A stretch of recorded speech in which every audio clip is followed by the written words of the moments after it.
إنها أخطر حدود العالم وأكثرها عدائية، تتقاطع عبر أنواع مختلفة من المناظر الطبيعية، تضاريس جبلية وصحراء جافة، و1800 ميل هو الخط الفاصل الذي يعزل دولتين ما زالتا متنازعتين حتى اليوم.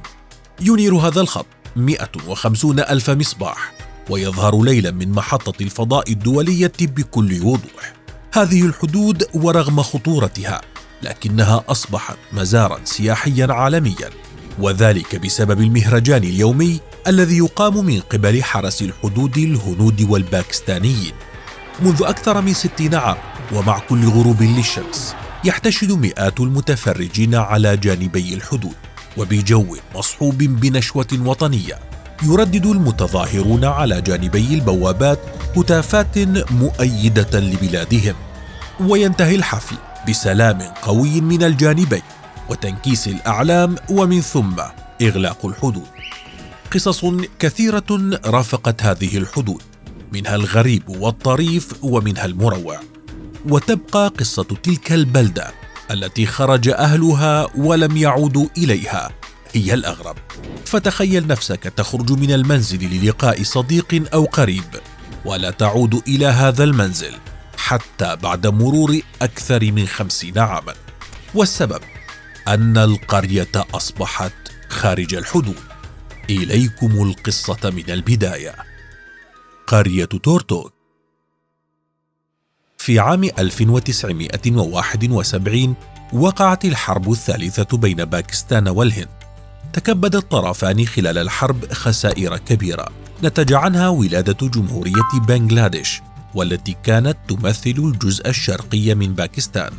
بنغلاديش ليست الوحيدة التي خسرتها باكستان، فعلى الطرف البعيد من وادي نوبرا في لاداغ في أقصى شمال الهند وعلى ارتفاع يصل إلى 2900 متر توجد قرية صغيرة اسمها تورتو، وكانت جزءا من باكستان حتى عام 1971.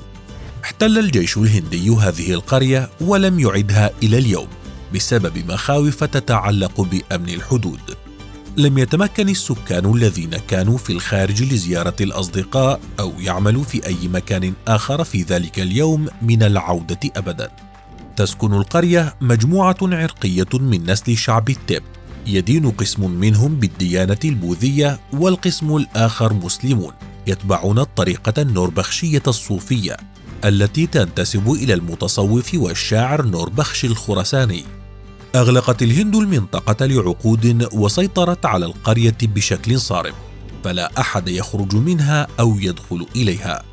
يطوق القرية نهر شيوك والقمم العالية في سلسلة جبال كاراكورام، ولا يوجد سوى طريق واحد للولوج إليها، وهو مسار وعر يمر عبر ممرات عالية محاطة بواجهات صخرية متداعية.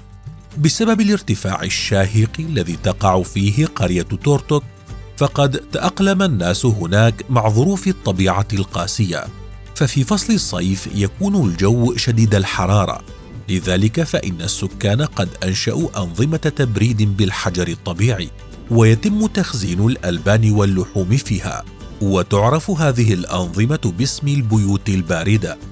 وبسبب ارتفاع القرية المنخفض نسبيا مقارنة بالمناطق المحيطة، أصبحت زراعة الحنطة السوداء ممكنة، على خلاف بقية المناطق التي لا تنجح فيها سوى زراعة الشعير.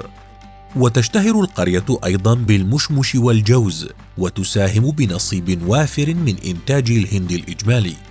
ما زالت القرية إلى الآن تتبع للجانب الهندي، والذي أصدر بطاقات هوية هندية لسكان القرية ومنحهم حق المواطنة، وقدم العديد من الخدمات لتطوير القرية، منها تحسين الطرق والمواصلات.